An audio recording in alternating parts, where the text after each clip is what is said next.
Welcome back to Magic, Witchcraft, and Religion. I'm your professor, David Leitner, and today we're going to be talking about religious specialists. These are the people who, and every religious community generally has them, are considered to have some more authoritative connection to or knowledge of the supernatural. So let's get started. So what is a religious specialist? A religious specialist is someone who is acknowledged as having special authority in supernatural matters by reason of acquired power, knowledge, or supernatural or divine selection. Another definition says that they are religious people who, acting as part-time or full-time specialists, that's going to become important, intervene on behalf of an individual client or an entire community. So they occupy a different role than most worshipers, most believers in a religious system. And that role has some wide-ranging implications. There is some very rough, I should say, correlation between modes of subsistence, that is the ways people get the things they need to live, like food, shelter, water, all of that sort of thing, and specific kinds of religious specialists. And that's partly because the kinds of roles that religious people play in a society's life partly depend on the way those societies are shaped by those factors. That rough correlation generally tends to be that you're more likely to have more specialized specialists in societies with greater social complexity, that is sort of more complex food production techniques like agriculture versus gathering or swiddening, which is a sort of sustainable slash and burn agriculture. You tend to find more specialized religious people in systems that have monetary exchange systems as opposed to reciprocity. They will tend to be in societies with social class or caste rather than being organized around band, lineage, clan, tribe, that sort of thing. And you will generally see them associated with complex political institutions as well, as opposed to acephalous or societies with chiefdoms, that sort of thing. The big difference, it isn't that societies that are hunter-gatherers or foragers that rely on reciprocity, that are organized around band, lineage, clan, tribe, and acephalous political systems. It's not that they don't have religious specialists. It's that those religious specialists generally are only playing the part of religious specialist part of the time. They are also responsible for all the things that other people in the society are generally responsible for. Now, I want to sort of preface everything I'm going to say with the fact that there are lots of exceptions. Although I'm going to be talking in generalities here, be aware that there are lots of exceptions. There are lots of cases where the different types of specialists I'm talking about really bleed into one another. So there will be cases that you can't say for sure they're one or the other. They kind of blend aspects of both, and that's fine. What we're talking about here is just a more general trend that we tend to find. Now, the three main types of religious specialists, and there's lots of debate. Are there 3 types? Are there 5 types? And so forth. We're just going to worry about 3 types for now. And those 3 types are priests, prophets, and shamans. And we're going to go through each one by one. But first, some general notes on what religious specialists tend to do and how they function. All religious specialists fulfill a variety of roles in a society. They provide curative or therapeutic sort of services, anti-therapy, so causing harm to enemies or that sort of thing. They play an economic role, especially in redistribution of resources. They have political and legal duties, oftentimes, even if they're unofficial. Great case in point here. Every president since at least FDR has had an invocation and a benediction given by a religious specialist, usually either a priest or a reverend, a bishop, cardinal, that sort of thing, but usually of the Christian faith. Donald Trump went one better. He had three different people give invocations and three different people give benedictions. So it is very much a part of American public life that at the inauguration there is a religious ceremony, although it's not a ritual within that religion per se. It is a moment to invoke the deity, invoke the supernatural, and part of the reason that is done is to lend further authority to the occasion and solemnity to the occasion. So religion plays a role even in a system where we technically separate politics and religion. All of us know that's not really the case, but like where ideologically we think that is the best course of action, and yet we let the two bleed through. And this is the case too, sort of authorizing leadership has always been, at least in European traditions, very much a matter of religious authority. Kings and queens are coronated, or they go through their coronation and have it blessed by, in the European tradition, priests of some sort, whether they're bishops, cardinals, that sort of thing. So, and it's by that sort of invocation of the supernatural that this event has more gravitas than other ones. Okay, so let's talk about priests. Priests are full-time practitioners, okay? They're usually part of an organized religion of some sort, or some kind of religious institution.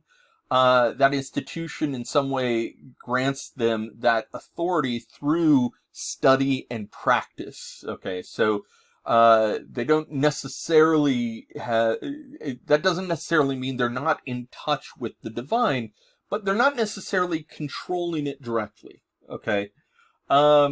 Oftentimes priests have to follow strict behavioral rules as well as strict rules of dress and that sort of thing. Abstinence of various kinds, whether it's alcohol or sweet food or sex, or could be any smoking, all of these things, but some form of abstinence oftentimes is part of it. Ritual acts are a part of being a priest. They must pray, they must do meditations, silence can be a part of that, sacrifices can be a part of that, and they also tend to be the ones that lead those ritual acts for the community as well. Oftentimes you see a renunciation of worldliness in some way, or at the very least, they are advised not to be too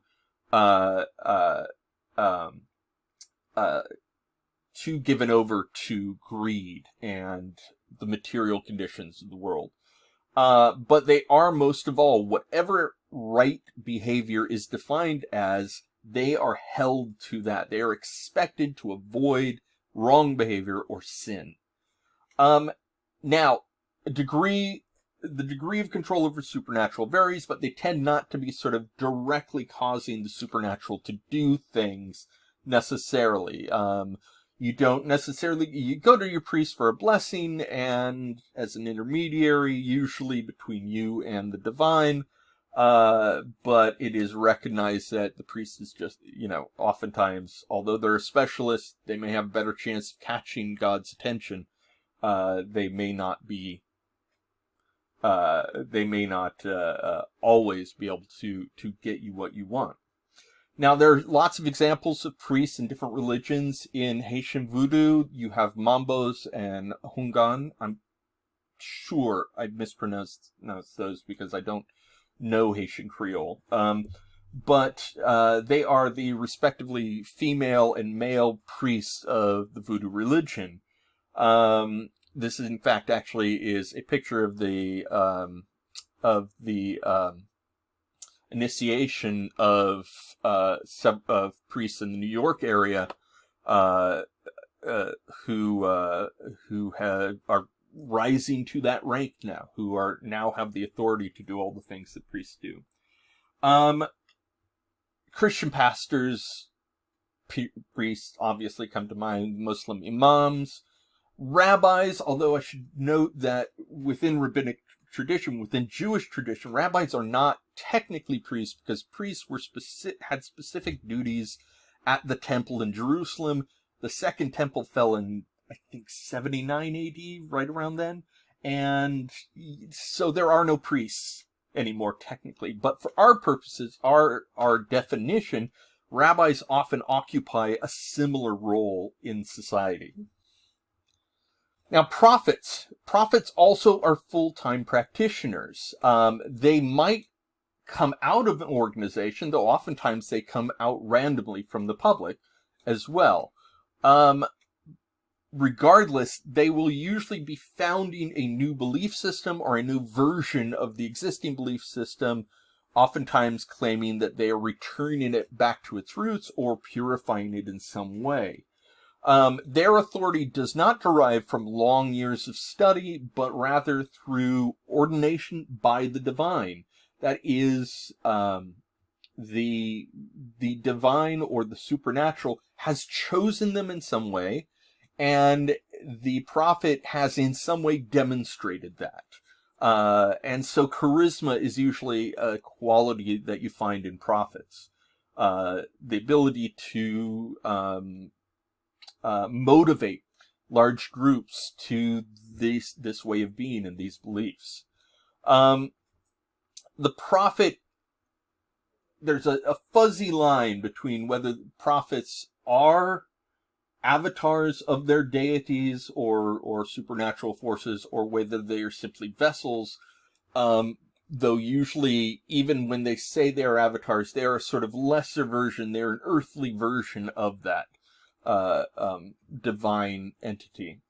But the point is, unlike priests, they are directly in contact with the entity in some way. There is no mediation between them and the entity. They speak with the entity's voice. Examples include Wodzwob and Wovoka. Both started the two main ghost dance movements in the 19th century. We're going to talk about the ghost dance movement when we talk about revitalization movements and new religious movements. It was an important reaction to forced migration onto reservations by Native Americans, and we will talk more about that in future videos. Joseph Smith comes to mind, Muhammad. Jesus technically was a prophet. He was sort of speaking as the voice of the divine. He wasn't just, another itinerant Pharisee. But there's also sometimes a dark side to prophets too. You've got David Koresh of the Branch Davidians, Jim Jones, Om Shinrikyo, Heaven's Gate. These are examples where prophets ultimately led groups of people to their death or caused sort of great acts of violence in some way. That was quite unfortunate. So, but this goes to the point that prophets, some of a prophet's authority comes from their ability to motivate people themselves. Finally, shamans. And I'm going to dig a little deeper into shamans because it's a really interesting topic. So, shamans, and I'm using this word loosely to refer to a style of religious belief that is found in many places across the globe. But shamans are part-time practitioners. They oftentimes have other roles in their society other than just being shamans. But when supernatural intervention is needed, Shamans are there to provide it. When counsel on the supernatural is needed, they are there to provide it. Oftentimes found in societies without advanced agriculture. So one of the things that comes with advanced agriculture, by which I mean growing crops for surplus, usually growing just one or two, a few crops, and growing it mainly for surplus. That often accompanies social stratification and some advanced specialization in all professions, because you no longer have to know how to sort of, make the plow. You can trade corn in kind for the services of somebody who knows how to do that. So, as a result, we generally find that in societies like that, you have more full-time practitioners like priests and prophets. Shamans, on the other hand, generally occupy either early agricultural or swiddening societies, or foraging societies, pastoralists, those sorts of things. There is no institution or even religion per se connected with shamans. They are not. They don't go to school, although they usually are apprenticed to other shamans. That is how they acquire their shamanic skills and powers. And it is those acquired forces and skills that they get that gives them their authority. So it's not book learning, it's not divine intervention and naming them special so much as it's their ability to understand and operate in the world of spirits and the supernatural. Lots of societies have examples here. The Hmong of Southeast Asia, Thailand, Vietnam, Cambodia, that sort of area. There are a lot of Hmong immigrants in the United States that came over in the 1970s. And a lot of them live in the Central Valley of California, especially the southern Central Valley. And this is actually a photo from a New York Times article in talking about a program that's been going on in, I believe it's Merced County, where they, because they have a large Hmong population, they have begun cooperating with the shamans in the community to basically train the shamans as frontline medical providers. So the shamans are explaining their practices to the doctors so that doctors don't do things like cut off talismans when somebody goes into surgery and that sort of thing, because those talismans are supposed to remain there, bracelets and talismans and the like. And it causes great distress, but also to then the shamans understand what the doctors are worried about and looking for, so that they can then direct people in the community who might not otherwise go to a medical doctor to go for certain reasons. If it's more than just a cold, right? That's not to say that what the shamans do is lesser, but they're trying to find a pluralistic sort of place of agreement where, with the end result being that the community itself becomes healthier and safer. That is a really interesting thing. And that's just to say that shamans are not far away, mystical, sort of out there sort of beings. There are shamans probably in your own community, operating in various immigrant communities and Native American communities as well, to be quite frank. So where does shamanism come from? The word itself, shaman, is derived from the Tungus word for that type of spiritual practitioner. Now, it's important to understand, actually, a lot of shamanic sort of cultures actually have multiple kinds of practitioners who perform slightly different actions, but all kind of wrap up into this shaman role that we talk about, at least anthropologically. They would not necessarily call them shamans, but but for our purposes here, that's the word we're using. I wish we could find a better word for it, because it's problematic that it comes from one culture and then we apply it to all these cultures. Now, it doesn't refer to a single religion, although there are lots of commonalities that we find in the various cultures that have shamanic traditions. There are also lots of differences and lots of variations. So there's a lot of disagreement about just how applicable the term is and whether it should be applied outside of even the circumpolar north, which is the Tungus, were Trans-Siberian sort of hunter-gatherers, and are Trans-Siberian hunter-gatherers. And so should we be using it for cultures that don't occupy that sort of space and have that kind of general set of beliefs that many of those cultures share? Also, is spirit journey a necessary requirement? Because not every shamanic tradition has that as an aspect. I'll talk about what spirit journey is in just a moment, but the idea that the soul can travel, and this is one of the things that the shaman does in order to interact with the world of spirits and the supernatural world. Piers Vitebsky has probably written more than any other sort of modern anthropologist on the topic of shamans and shamanship.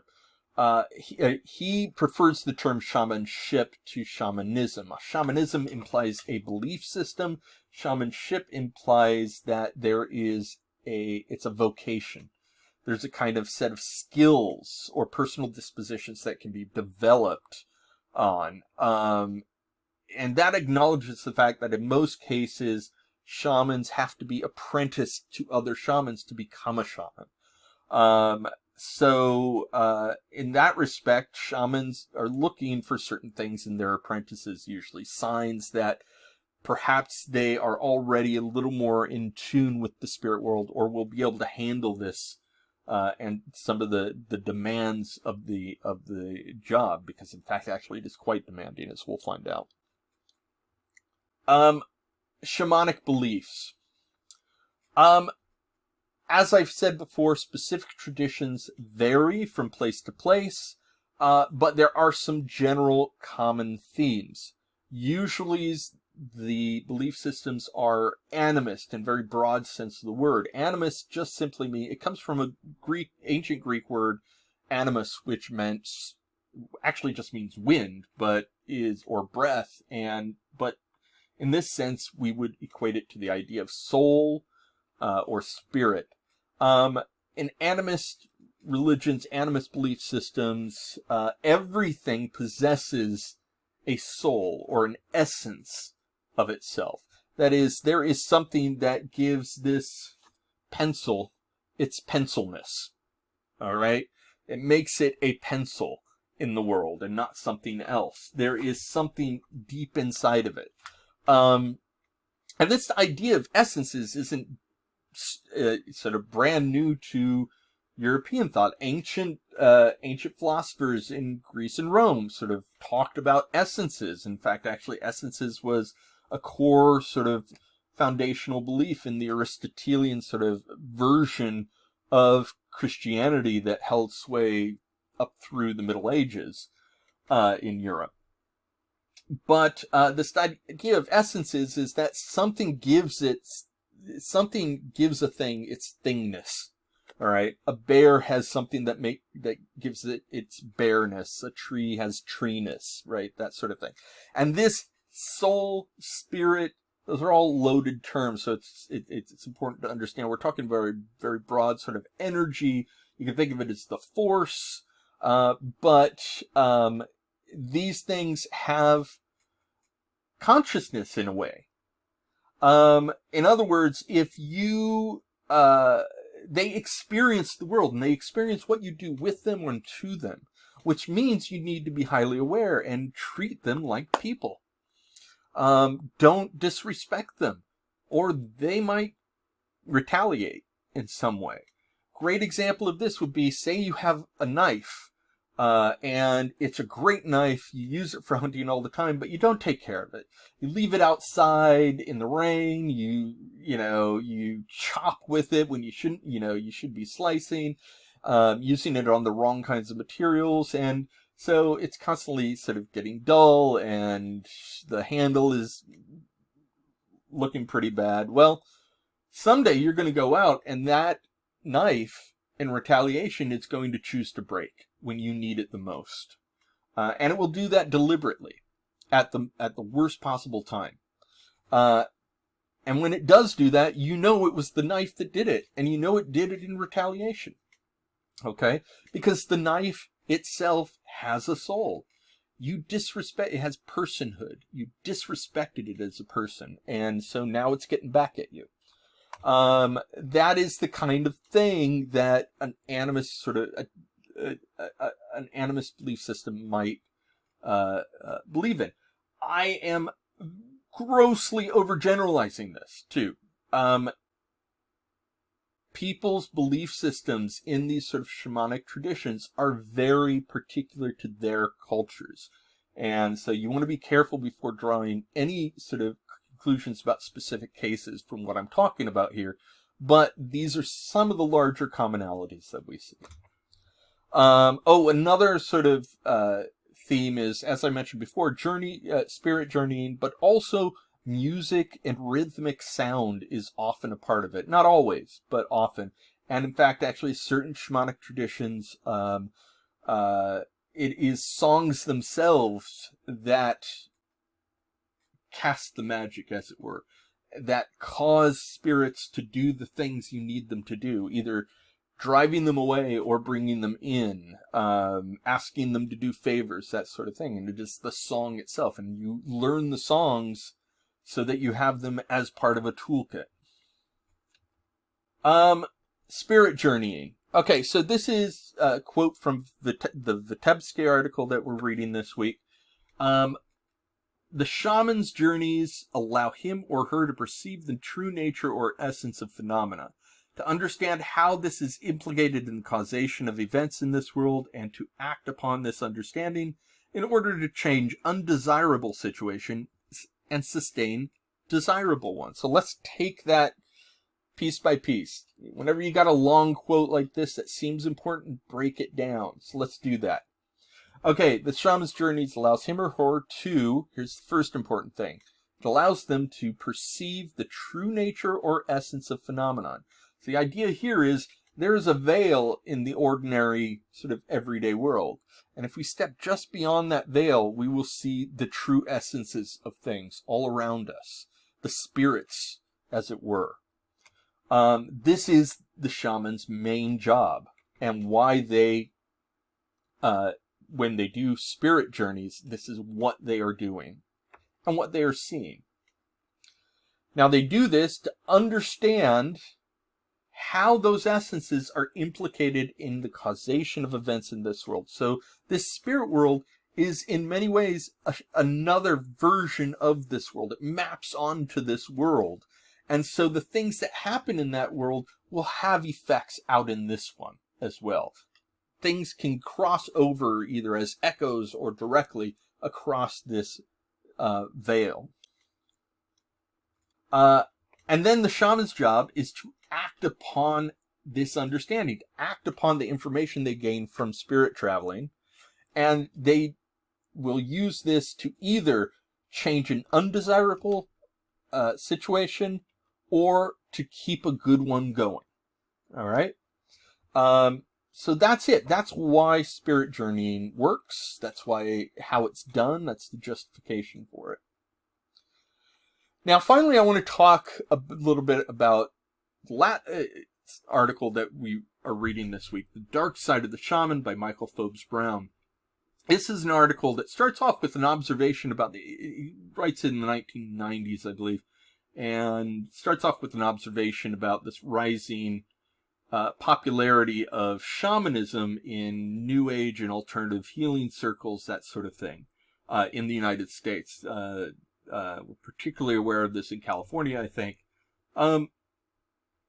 And this is part of a larger sort of set of cultural changes going on since the 1960s, calling into question the authority of science and medicine, and as well as sort of questioning sort of the dominant forms of spirituality and that sort of thing. Oftentimes in these movements, technomedicine, as I'll call it, is considered new and untested. They don't really know what they're doing. They don't consider all the implications, whereas alternative medicine and traditional medicine draws on ancient wisdom and tried and true traditions, so it's more trustworthy, it's more authoritative that way. That is really important, because the part of the popularity of shamanism is it goes along with that narrative. That if I am drawing upon an ancient tradition, what I am doing is more authoritative, and I have more power as a result, because I am doing it this way. Problem is, this almost always leads to cultural appropriation and exploitation. It is a bad enough situation that some indigenous groups have literally sort of declared war on these movements, an exploitation of their native spirituality, because it is harmful to them. So these movements are bad for a number of reasons, but one reason that Michael Phillips Brown points out is that they often portray the shaman as this sort of wise, benevolent, infinitely sort of peaceful, in harmony with all the forces of nature sort of person. Well, that's an awful lot like the noble savage stereotype of indigenous peoples to begin with, so that's a little upsetting. But it's also really not true of shamans. Shamanship and shamans in general have a much more complicated world to operate in than something like that than would be allowed by that. Specifically, Brown points out that shamans occupy a world of dangers, multiple levels of danger. They are associated with danger from the supernatural, because not only do they control and channel supernatural forces and entities, but every time they spirit journey, they run the risk of bringing those entities back with them. And maybe the shaman that comes back may not be the one who left here. That is, so, somebody else may be occupying that body or controlling that person now. So there's always that danger in the background. Traveling to the spirit world is not neutral and peaceful. Shamans also occupy a space of political danger. Oftentimes they control or have heavy influence on the practices of determining who is to blame for misfortune, whether it's sorcery or witchcraft or whatever, but they oftentimes play a major role in divining that truth. And there is always the fear that the shaman might use that to their own ends, might nudge the predictions a little, and so people are always careful around the shamans usually. You don't want to piss them off too much, because if they're the wrong kind of shaman, or if a spirit gets into them, that might not be a good thing. And finally, because of this, because they identify the causes of misfortune, they're also in personal danger, because they can always be seen as the cause of misfortune as well. Or if what they do isn't effective in ending the misfortune, if it's an ongoing thing, that too could strip them of their authority and put them in danger. And it may be seen that actually the spirits don't want anything to do with this shaman, so we need to get rid of him or her. I should point out, actually, I think I've been using gendered language here up till now, and that was quite unintentional. Shamanship does not appear to be a primarily male occupation. In fact, actually, many societies don't have just male and female genders. There are multiple other genders that come with it. And those genders are oftentimes seen as a blend of both male and female spirit. Today, collectively, Native American traditions call these two-spirit people, and they would, in many societies, have been traditionally seen as especially in touch with the spirit world to begin with, so they're more likely to be shamans. So that's it. I just want to end on this note to sort of remind us that, you know, the way these things get picked up in popular culture and by this alternative healing community is still potentially colonizing and still potentially dangerous to people, and that it obscures the truth about shamans and their lived experiences as a result. Thank you very much. I hope you enjoyed this, and I will see you again soon. Bye-bye.